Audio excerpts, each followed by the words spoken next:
Hello everyone, আসসালামু আলাইকুম। Welcome to today's video. তো অনেক দিন পরে একটা ভিডিও নিয়ে আসলাম। এই ভিডিওটা অনেক দিন আগের করা। 16ই ডিসেম্বর 2024-এ আমাদের এখানে বিজয় মেলা হয়েছিল। সেই বিজয় মেলায় কি কি ছিল, আমরা কি কি করেছিলাম, কার কার সাথে দেখা হয়েছিল, সেগুলোই থাকছে আজকের ভিডিওতে। এই বিজয় মেলাটা হয়েছিল লালমনিরহাটের যে মুক্তিযোদ্ধা মিলনায়তন রয়েছে সেখানে। এটি লালমনিরহাট জেলা প্রশাসন আয়োজন করেছিল। খুবই ভালো লাগছিল আসলে মেলাটায় গিয়ে। এই মেলায় গিয়ে অনেকের সাথে দেখা হয়েছিল। আমার ছোট চাচুর সাথে অনেক দিন পরে দেখা হলো। তো চাচুর সাথে বিভিন্ন স্টলগুলো ঘুরে দেখছিলাম। প্রথমেই বেশ কিছু খাওয়ার স্টল দেখলাম, সেখান থেকে সকালবেলা স্ন্যাক্স আমি খেয়েছিলাম, চাচুই খাইয়েছিল আমাকে, থ্যাঙ্কস টু হিম। তো তারপর আমি আমার মেয়েকে নিয়ে মেলাটা ঘুরে দেখা স্টার্ট করলাম। দেখলাম লালমনিরহাটের অনেক নারী উদ্যোক্তারা এখানে তাদের প্রোডাক্টগুলো শোকেজিং করছে। বেশ কিছু অনলাইন পেজও এখানে ছিল। তো খুবই ভালো লাগছিল যে লালমনিরহাটের মতন একটা এলাকায়ও এখন নারীরা বসে নেই, তারা যে যার মতন তাদের কোয়ালিফিকেশন অনুযায়ী কাজ করছে। তো এই স্টলটিতে আমি জুটের তৈরি বিভিন্ন ধরনের শতরঞ্জি, ঘর সাজানোর জিনিসপত্র, ওয়াল ডেকোর এগুলো দেখতে পেলাম। খুবই ভালো লাগছিল এটা ভেবে যে আমার লালমনিরহাটেও এখন বিভিন্ন ধরনের ক্রিয়েটিভ কাজগুলো হচ্ছে। তো এই তো আমার মেয়ের ছায়া দেখতে পাচ্ছেন, ও একটা পতাকা নিয়ে খুবই এনজয় করছিল। এটি আমার কাকু ওকে দিয়েছিল, তো ওই পতাকাটা নিয়ে নাড়াচ্ছিল, তো আমিও একটু ওর ছায়া ভিডিও করেছিলাম। এরপরে স্টলটিতে ছিল পুঁথি এবং সুতা দিয়ে বিভিন্ন ধরনের জিনিসপত্র, সবগুলোই আসলে হোম ডেকোরের জিনিসপত্র ছিল। এগুলো আমরা বিভিন্ন মেলায় দেখতে পাই।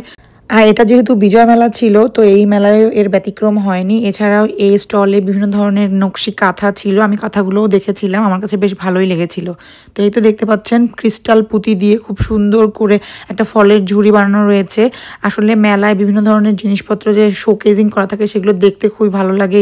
কি সুন্দর পুঁতি এবং সুতা দিয়ে বিভিন্ন ধরনের ফলের আকৃতি দেয়া হয়েছে। এছাড়া টেবিল রানার ছিল। তো এই যে নকশি কাঁথার কথা যে বলেছিলাম সেগুলো এখানে ছিল। এগুলো আমার কাছে বেশ ভালোই লাগছিল দেখতে। তো আমি স্টলগুলো ঘুরে ঘুরে দেখছিলাম। আর আমার মেয়ে যেহেতু খুবই ছোট, ও ফর দ্য ফার্স্ট টাইম লাইফে এই ধরনের ক্রাউডের মধ্যে গিয়েছে, তো ও আসলে বেশিক্ষণ কমফোর্টেবল ফিল করছিল না। আমি বাসায় যাচ্ছিলাম, কিন্তু যাবার আগে মেলাটা পুরো ঘুরে দেখার চেষ্টা করছিলাম। এরপরে স্টলেই ছিল বিভিন্ন ধরনের অর্নামেন্টস, যেগুলো সম্পূর্ণ হাতে তৈরি ছিল। এই আপুগুলো বললো যে এগুলো একদমই হ্যান্ডমেড। তো আমার কাছে খুবই ভালো লাগছিল যে এই ধরনের ক্রিয়েটিভ কাজগুলো এখন আমার জেলাতেও হচ্ছে। তো এই তো দেখতে পাচ্ছেন সুপারি পাতা দিয়ে তৈরি করা প্লেট, যেটা খুবই ভাইরাল। এছাড়াও এখানে বেশ কিছু শাড়িও ছিল। তো আমার কাছে আসলে মেলা ঘুরে দিতে খুবই ভালো লাগছিল। সবসময় যে মেলা থেকে কেনাকাটা করতে হবে এমন কিন্তু নয়, মেলা ঘুরে দেখার মধ্যেও কিন্তু এক ধরনের আনন্দ রয়েছে। মেলায় যাবেন অথচ আচার থাকবে না, সেটা কি হয়? তো এখানে বিভিন্ন স্টলে আমি আচারও দেখেছিলাম।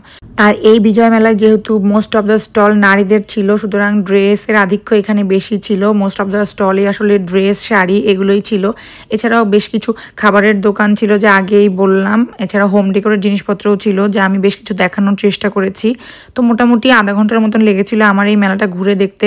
তো আমি বেশ এনজয় করছিলাম, বাট তারপর আমার মেয়ে প্রচণ্ড রকমের বিরক্ত হয়ে যায় এত ক্রাউড দেখে। তো আমি আর ওয়েট করতে পারিনি। তো এটাই ছিল লাস্ট স্টল আমার দেখা। এখানেও বেশ কিছু সুন্দর নকশিকাঁথা ছিল। তো এই ছিল 2024 সালে 16ই ডিসেম্বর আমাদের এখানে যে বিজয় মেলা হয়েছিল সেটির ভিডিও। আপনাদের কেমন লাগলো তা কিন্তু অবশ্যই কমেন্ট করে জানাবেন। এছাড়াও আমার চ্যানেলের কোন ভিডিওটি আপনাদের সবচেয়ে ভালো লেগেছে সেটাও কমেন্ট করে জানাতে পারেন। আপনাদের বিভিন্ন ধরনের কনস্ট্রাকটিভ কমেন্ট আমাকে খুবই উৎসাহিত করে। সো কমেন্ট করতে কিন্তু ভুলবেন না। তো এই ছিল মোটামুটি আজকের ভিডিও। আজ তাহলে এখানেই বিদায় নিই। সবাই ভালো থাকবেন। আল্লাহ হাফেজ।